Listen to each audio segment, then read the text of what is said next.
route to express yourself?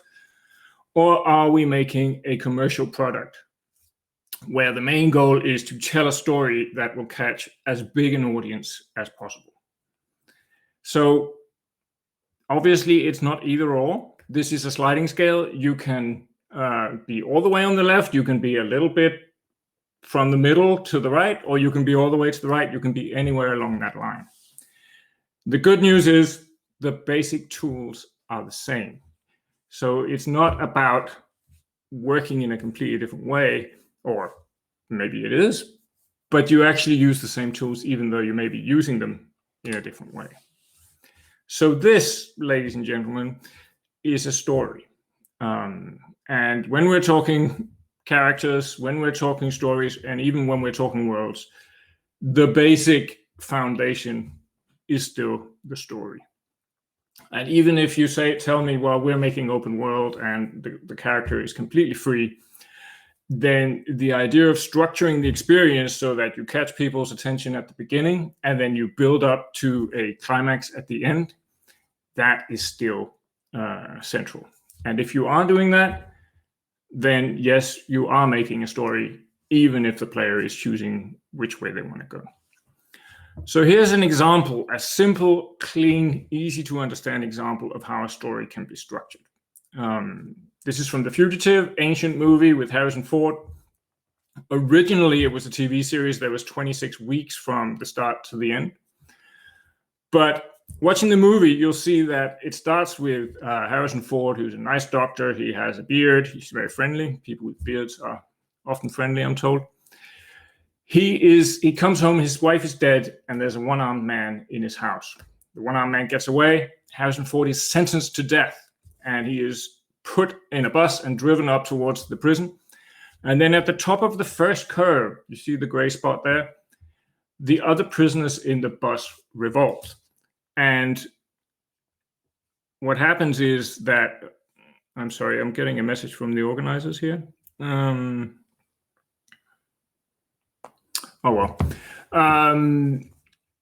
So what happens at the first gray spot is that the other prisoners revolt and the bus tips over a cliff and a train hits it and Harrison Ford gets away. So we have an exciting start.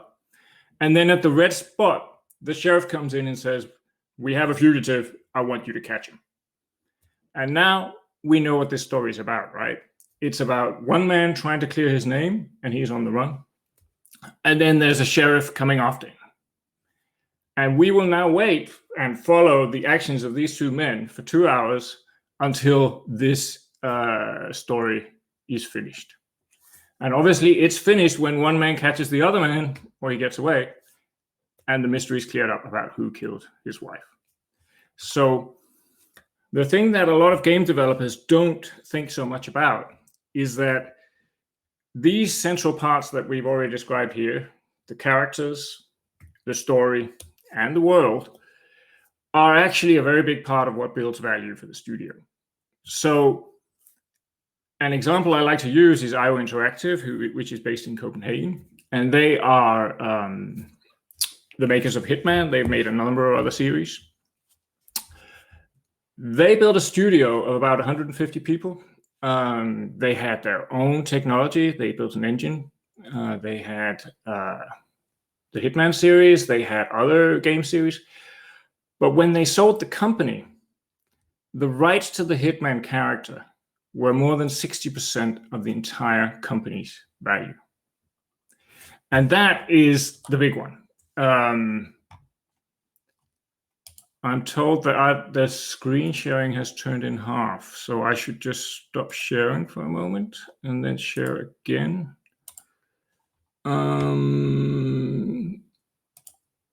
I think it should be there. Is that better, organizers? So let's keep talking here. I'm just bringing this up again. So that's the point here, is that if you build on top of your game and inside your gameplay and in your world and with your character designs and with your narrative design, you build a lasting property.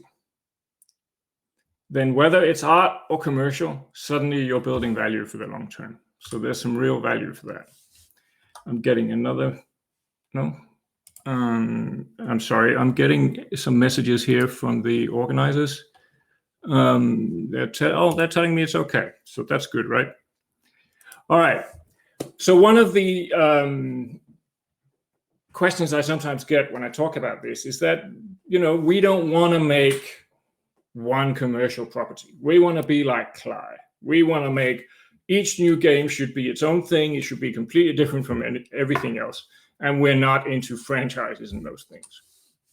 And what I like to say is that, well, Claes has a franchise. They've done, 3 or more Don't Starve games now. And there's a recognizable character. There's a world that has recognizable emotions. You're coming back to something that you love. So even if you're being like Claes, the option of building an IP is still there. And I think it's important to realize that most people do not buy games because of the creator. So yes, there's a small group of enthusiasts who will buy the next Claes game because they know they're really good at it. But, people don't go to see Warner Brothers movies. They go to see a movie with Matt Damon or that's made by their favorite creator or something like that. But it's not the company. So characters, stories, and worlds. I'm just going to spend a couple of minutes telling you who I am, and then I'm going to jump into the deep end with how would Bloodborne do it? How would you write a game like Bloodborne? And then we're going to go into the nitty-gritty of what is the premise, that is, what's the story about? What are the basic variables of world building? How do you build characters that last? And finally, story structure. So a little bit about me. Starting from the left, I grew up with Dungeons and Dragons and home computers and playing computer games. Then I fell in love with movies. I made a bunch of short films. I did a TV series. And I actually got away from games. But one day, one of my friends showed me Quake. And I just thought, Jesus, I am in the wrong business. But I'd gotten the story thing under my skin. So what I did was I started a company that made story-based games for entertainment, learning, advertising. And we made 35 game projects. Then I made Cloud Chamber, which was a big art project with Hollywood stars. It was a little bit like a multiplayer version of Her Story, where you discussed your way through the story. And it was shot by the team behind The Killing. And then for the last 5 years, I've been a consultant. So I'm working with DDM as a consultant mainly across Europe, but also in the US. And I've worked with companies like Jaeger and Deck 13, Raw Fury, and so on. For 2 years, I've been head of IP development at Nordisk Games, which is the investment arm of Egmont, which is a Nordic game conglomerate, about 6,000 employees. And over, I think, a couple of years, we spent $140 million investing in these 6 companies. And the big challenge there this was where I started realizing this thing about how central the world and the characters and the story are, is that the big thing that happened here was we realized what is it that takes a game and makes it into a lasting entertainment property. And I use this all the time now in my consulting. The point is that there's really 2 things. On the one side, you need an IP that lasts. And we'll get into that in a moment. What is an IP? How does that work? But it means, to put it bluntly, that you need characters and visual elements that are recognizable and that you can own in a court of law and that are unique enough that people will come back to them again and again. And on the other side, what you do need a brand. You do need to be able to communicate that to the market. Even Claes has some pretty cool, key visuals and so on. So if you can get these 2 things right, not forgetting the gameplay and the technology at all, but that's not my specialty. But if you get these 2 things right and you make a great game, then you're well on your way. And the big lesson there when you're selling this to your boss is that the story, characters, and worlds should be looked at as assets. This is not just fluff that you're sprinkling on top of your tech. And you need to plan and build these things, and you need them in your production plan, just as you have it for combat design or engine design and so on. So it's not just about the graphics and code if you're trying to build a company or build a lasting experience. So that's all very well, but how do you do it? And I think Bloodborne is an interesting example because everybody who talks about Bloodborne will tell it to you like they've experienced a story. But at the same time, they will say, but it's not really a story. So how would you write something like that? Well, let's start by dividing storytelling in games into two big categories. The first category is the character-driven games, and that will be something like God of War, where as you progress through the game, you are exploring the character relationship between these two. So Kratos, the father, and his son, you're getting to know them, you're understanding the conflicts between them. Why are they angry at each other? When do they like each other? What are their goals? What is their history? All these things you are revealing as you progress through the game and they talk to each other. The second type of story is the world-driven story, and Bloodborne falls into that. So in the world-driven story, what you're doing here is that you're experiencing a world that is showing you what happened before you came. So this is what's called environmental storytelling. And Bloodborne is just an incredible example of that, because as you progress into it, the items you find, the buildings you see, the monsters you meet, everything is built to show you what happened before, but you have to piece it together yourself. And that's, you could almost call it a kind of oblique storytelling. So the story in there is layered into the world. And the order in which you experience it is not so strictly defined. You can go this way, you can go that way, you will discover things in a certain way, right? You're not going to jump straight to level 12 from the start. So they have obviously organized this slow reveal of information that builds the world and builds your understanding of what happened before. So in a way, it's almost like The Fugitive, where you're slowly figuring out who the one-armed man is by the things you find, the items you pick up, and so on. And what Bloodborne does that so few games have managed to do is that it creates this never-ending source of mystery. You always feel there's more here than what you're seeing. And the way they did that is, of course, that they wrote a much bigger back history than what they actually told you. So they've got this enormous story, and they're only showing you little pieces of it. And they're only showing you little pieces of it through the items you pick up and the snatches of conversation and so on. So in a way, the universe is a puzzle. You, as a player, you're having fun with the combat, you're grinding your levels and so on. But at the same time, you're puzzling together what happened in your own head. And that's why there are so many YouTube videos trying to explain it. So I didn't do it. I checked out a few of those videos. And this is basically the backstory. So there's a spoiler here, right? If you're going into Bloodborne, you may not want to know this. I'll let you know, close your eyes, and I'll let you know when you can open them again. But of course, the point is here that it is quite a complex story with ancient gods and different factions, and there's the blood and what it's done to people and so on. And all this happens up to the point just before the game starts. And then the game starts and you step in and you start to try to figure out what happened. So if you close your eyes, you can open them again. What's happening here is that you are witnessing the aftermath of a greater story. So an enormous story has happened, and then you step in and you're trying to figure it out. So you're walking through the resulting disaster of all those things with the ancient gods and the blood and so on. You're not even the main character in this story. You are a minor player. And as you move through the world, which has been affected by this disaster, you find all sorts of micro stories that give it life. So there's parents and children and doctors and pregnancies and just, personal disasters, all fitting into this greater story. And it's interesting to see that Elden Ring, which is From Software's next project, actually has an overarching mythos written by George Martin, who wrote Game of Thrones, the novels. So what should be coming clear to you now is that there's at least two layers here, right? The first layer is what the player experiences as she moves through the world. But the second layer is the backstory, the mythological backstory of what happened before. And the interaction between these two things is what gives it this excitement. So the lesson here, if you want to write something like Bloodborne, or you want to give your game that kind of mythological bottom, is to start with the themes and backstory. Make the universe deeper than it needs to be. And then you can make fragments that reveal parts of this story. And to be honest, you don't even have to explain the connections all that much. The sense of mystery is a feature, it's not a bug.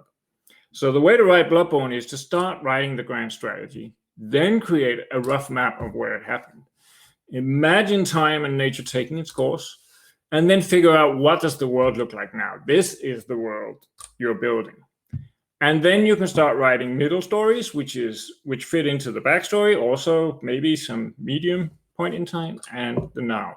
And then finally, you write the game narrative, which is what is the player going to experience in which order. So what happens there is we're all detectives, and mystery and not quite knowing what's going on is a feature and not a bug. All right, so that was the intro, or the first half. The second half is the premise, or the second half is these 4 points that will help you. So the premise is an important thing. This goes way back to storytelling. You have to start by figuring out what your story is about. What are you trying to tell us? In Bloodborne, it could be forbidden knowledge is dangerous. I hear that in Alien, the original script had this written on the cover: we live as we dream alone. Macbeth, ruthless ambition leads to its own destruction. So you have to figure out what it's about, and you have to believe it. You're going to spend years with this, and you're going to take thousands of decisions, and they all come back to this: what is it you're trying to say? And if you get it right, if you get a universal theme that a lot of people can relate to, and that's really strong and that's unique, then it's repeatable. You know, Lara Croft is always looking for her father in the ruins. Harry Potter, every book is about bullying, and so on. These themes, if you get a really strong one, can be the basis of a long series. Next, there's the world. So how big, deep should my world be? Well, according to Ken Levine, there's 3 levels. The top one is just tell me who to kill. The middle one is why am I doing this? And the last one is give me all the details. I want to write everything down. And the weird thing is the player comes in from level 1. But if you're writing it and developing it yourself, you start on level 3. You start with the deep stuff, and then you move up. And then at the end, you can make it really simple signpost saying, go there, kill this guy. So it's important to realize again that you're making more than you're finally shown. You need to make the universe deeper than it actually needs to be. When you jump to the world, it breaks down into 5 pillars. The first one is tone. So what is the general mood? The second one is the mythos. So what is the backstory on the god level? So how are the magic systems? What's the origin myth? All these things of this world. And even if you're not telling it, you need to know it. You need an origin story. You need a timeline for your world to figure out what happened when. And then maybe you should keep it a secret, because it's actually more fun for the player not to know. A fantastic example of that is the Bone comic. I strongly recommend you read it. It's about 1,400 pages if you buy the whole thing. And on page 1,100, you get the origin myth. So again, you don't need to reveal your origin myth. If you do it late, because that's super satisfying. We've been wondering all the time what happened, and now you're finally giving it to us. Then there's the factions and the societies. So now you're populating your world, right? Every part of the culture should make sense in relation to the other parts. And Horizon Zero Dawn is a great example of this, where they've got one village that's matriarchal and the other one is paternalistic. They've got a whole ecosystem of dinosaur-like robots and so on. They clearly were thinking like anthropologists. So a lot of thought has been gone into this. These things have not just been developed because, hey, we think, you know, a deer robot would be cool. They've slowly developed the whole world to make it feel real. And that's very much about this idea, the idea of authenticity. You want something to feel authentic, even if it's not real. And I think a very strong thing to think about there is the principle of minimal departure.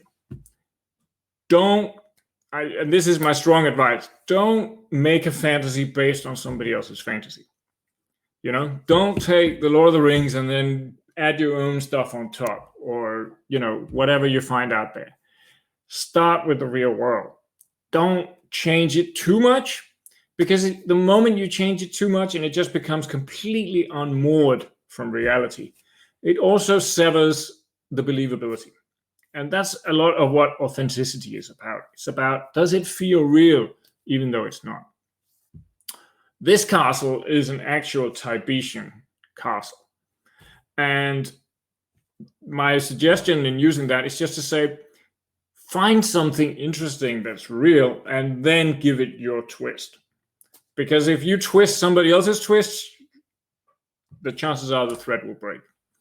So no, you don't want to do anything standard. You don't want to do the easy thing. You don't want to do what everybody else is doing. You need to do something authentic. But of course, you need to give it your own twist. Moving on to the characters. Characters, especially your main characters, they should be unique. They should be memorable. They should be relatable. What does that mean?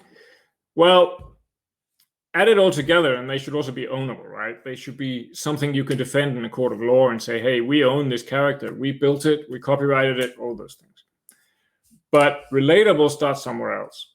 Relatable starts with emotions, the private natures that characters have, the interrelationships between them, and so on. And all the way back to storytelling, to early days, there are these three things that make a person unique, right? There's a physiology, which is how is their body and fitness and things like that. The sociology of where did they come from, how were they raised, what kind of society structures have they lived in. And then the psychology, of course, the mental apparatus, how the personality has been shaped and how they react to certain things. And if this feels a bit like homework, it's because it is. I mean, just writing some, high-flying film people or novelists or whatever can make it sound really, really easy. Hey, I just sat down and wrote it. But the reality is they've gotten so good at this that they've spent a lot of time thinking about exactly who this character is and what their physiology is and what their sociology and psychology is.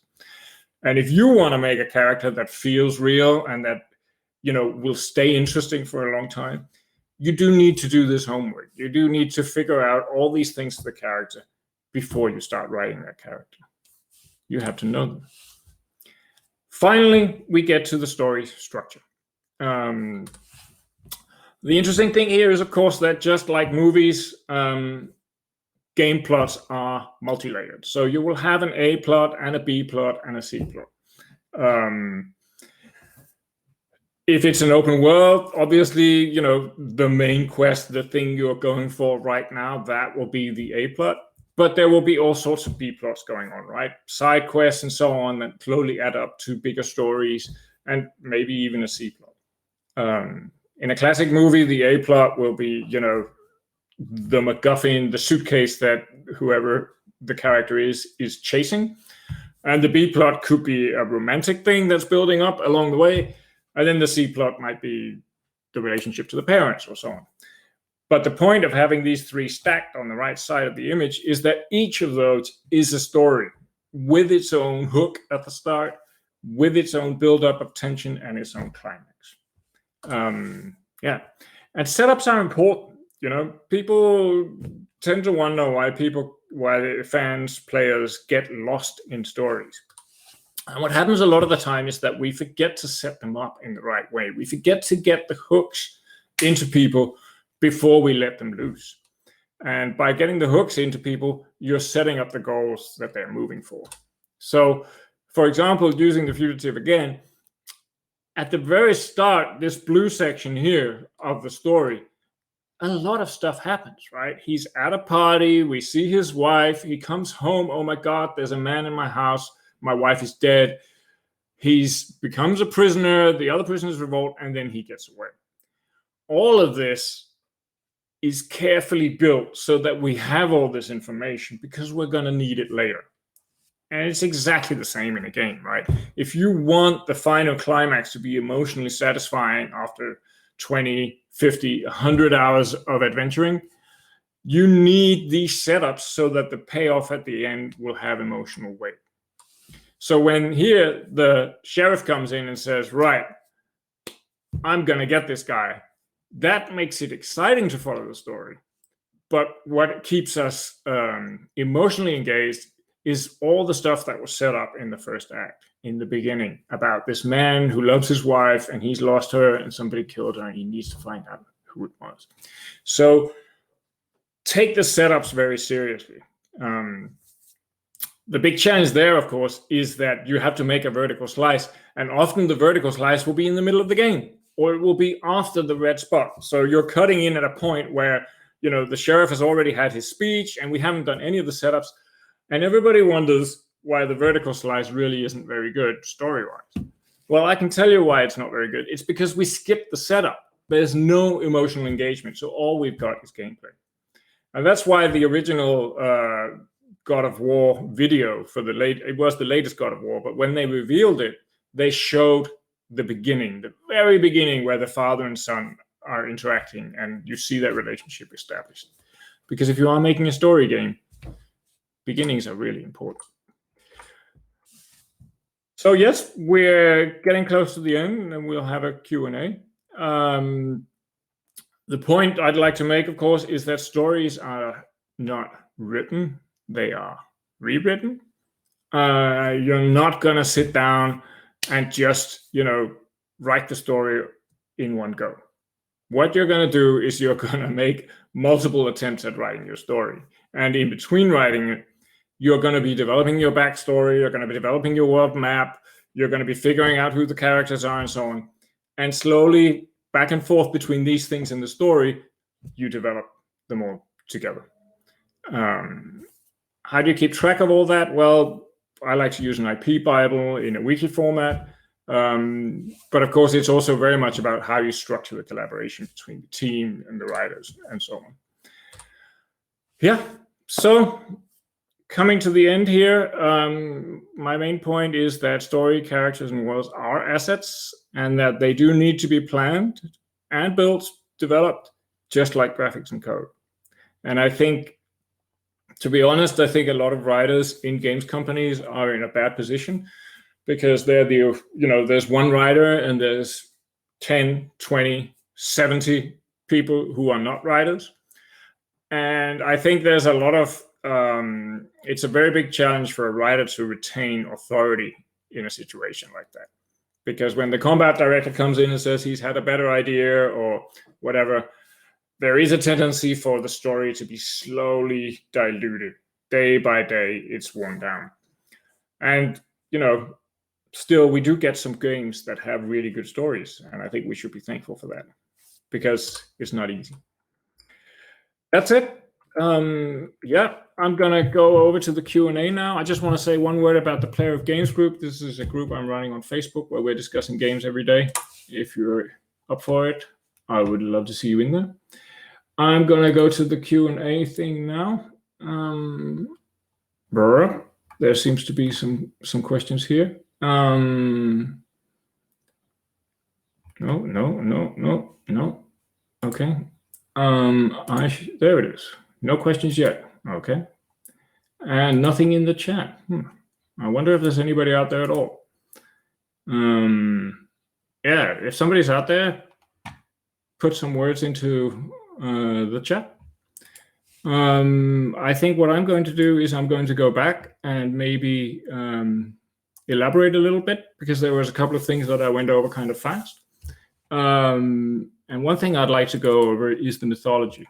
For one thing, it's a lot of fun, but another thing is what ties your universe together. So think of it this way. The mythology is, well, it's the same as it is here, right? Think in the real world. Think of the ancient Greeks and the enormous mythology they had built. If you're building a new universe, a fantasy universe or a science fiction universe, you need to figure out what happened before, or at least what people believe happened before. And the bone example that I mentioned here is really great. It's a fantasy world that kind of starts as a very small, intimate fantasy world. So for the longest time, it's just a farm. It's a farm with a gruff old farmer, and there's a grandmother, and there's a really cute and beautiful daughter.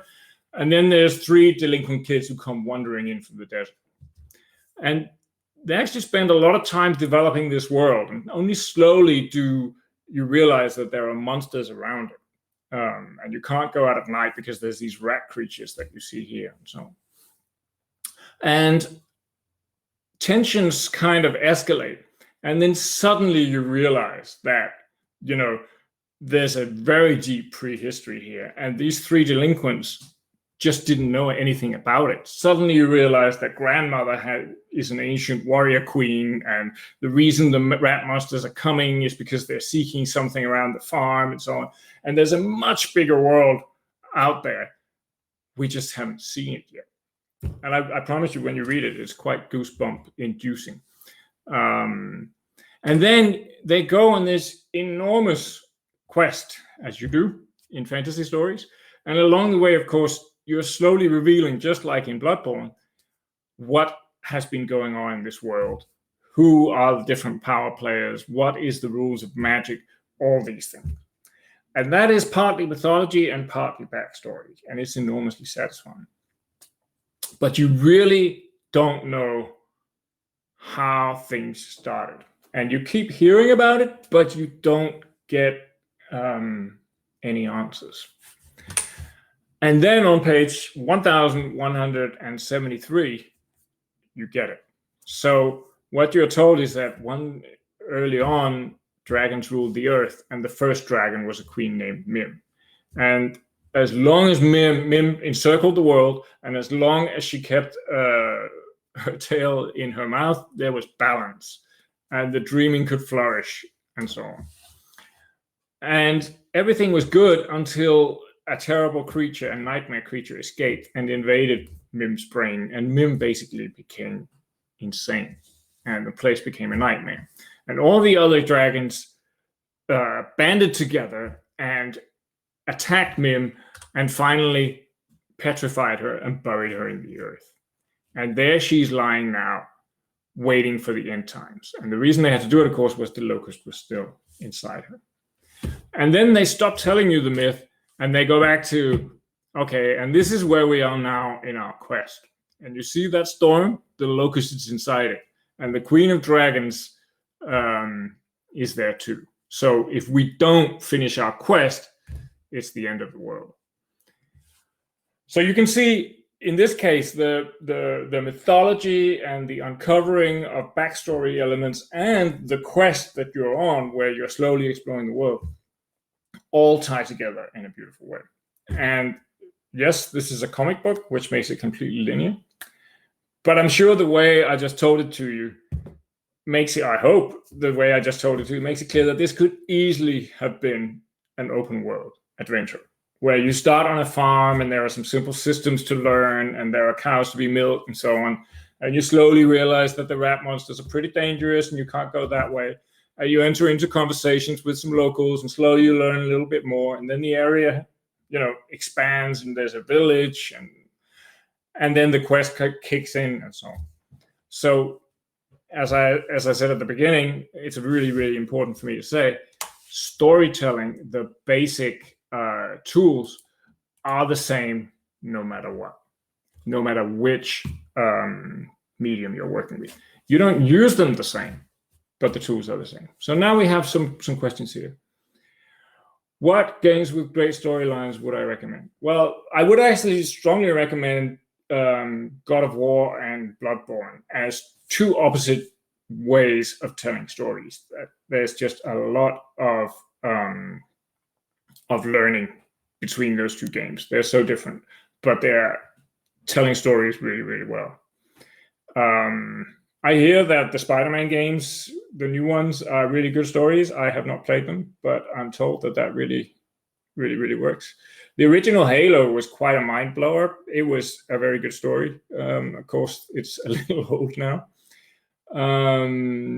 So I hope that works. The balance between graphics and story. How do you get the balance between graphics and story? That's an interesting question. I guess this is really a question about work processes, who gets to say what is what. Is it the visual artist who decides how the characters should look and the monsters and the landscapes and buildings and so on? Or is it the writer?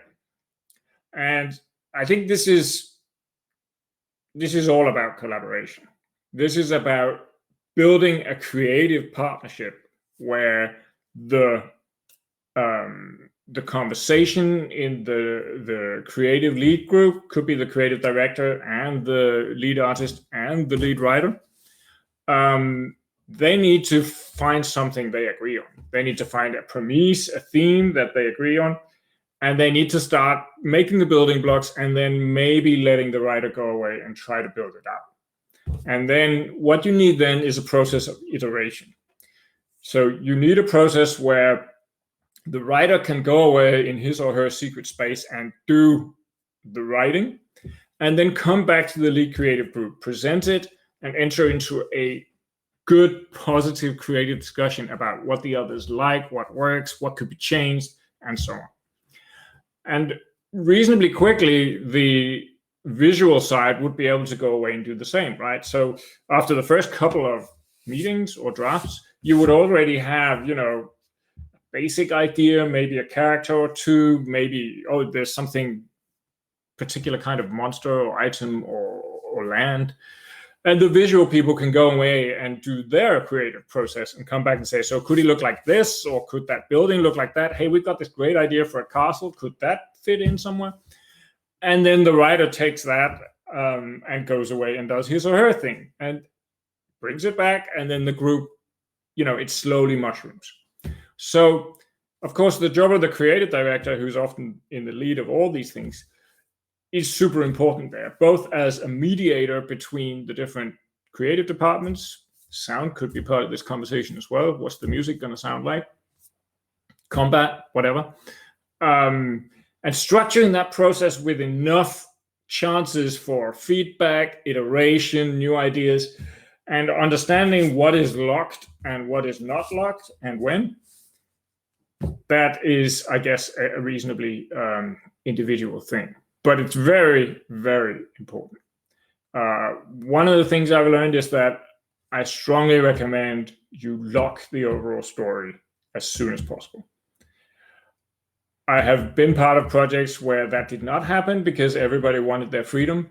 And it's great in the beginning, but there's a lot of trouble later because suddenly the parts don't match up. If your narrative and your visual design and your combat design and your item design are not in sync on the story you're telling, trouble's going to hit later on. So even though there's sometimes some resistance, I recommend locking the story early, at least the overall story, and then just agreeing what does it take to change it. Okay, it's easy to lose oneself in writing mythos and world. How do you suggest you stop oneself, and how do you decide what is enough? That's a super cool question. I think the biggest danger is when the creative lead, the creative director, is doing the writing him or herself, because then you're in that position where it's really difficult to stop yourself. If the creative lead is not the person doing the writing, then it's the creative lead's job to stop you from going too far with the world building. But I would say that a bigger challenge is actually the world building and the mythos.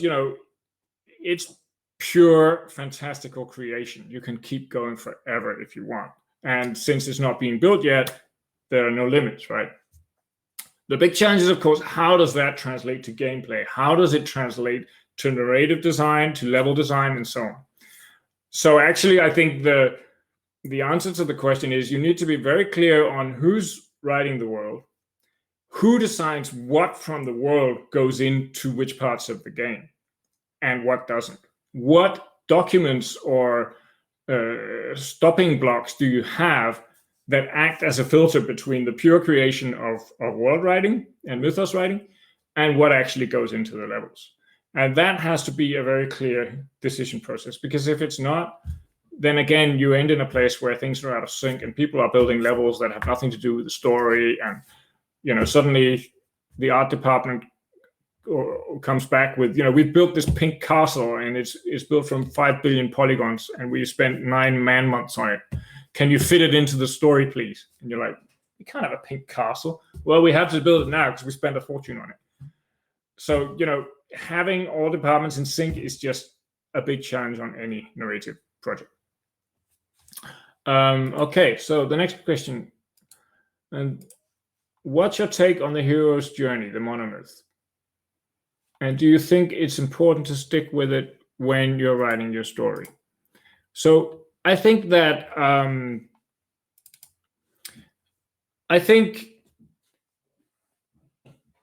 the hero's journey is one possible story. Many stories are possible. At the moment, there are some people talking about a collective myth, so it's no longer one person. If you choose to stick with it, then it's a tool for opening up your creativity and giving it shape. I think if you've chosen to go with it, then I think there's a lot to be won by being consistent and sticking with it all the way through. If you're a super expert and you understand it in depth and you've done it before and you know which parts you like and don't like, then you should probably feel pretty free to experiment because you're working with something you understand. If you've never done it before and you've chosen to go with it, I would say you should stick with it. But I'm not saying you have to use it. I mean, there are many other story templates that you could choose. But I do think that the audience is quite genre knowledgeable. So if you start out with it feeling like a detective story, you need to finish it like a detective story as well, because the expectations you've set up will become, people will get disappointed. If you start with a mystery and then at the end you say, haha, there was no answer, people will get kind of angry because they've been invested in this story and in this mystery for hours. And it's kind of the same with the monomyth. So, if you're starting out like this is a hero's quest and you have to get the Holy Grail and bring it back and save the village, and then in the end the village doesn't matter at all and the Holy Grail doesn't exist, people are going to get angry. So, yeah, sticking with whatever you choose is important. Don't start a romance and end with a thriller. Start with a romance and end with a romance. Start with a thriller and end with a thriller. Unless you're making art, and then all bets are off, right? Yep. I think that's the only question I am seeing. I hope you enjoyed that. I certainly did. Yeah. You're very welcome to join me in the Player of Games again. And have a great day. Bye. The stream is stopping in 7, 6, 5, 4, 3, 2, 1.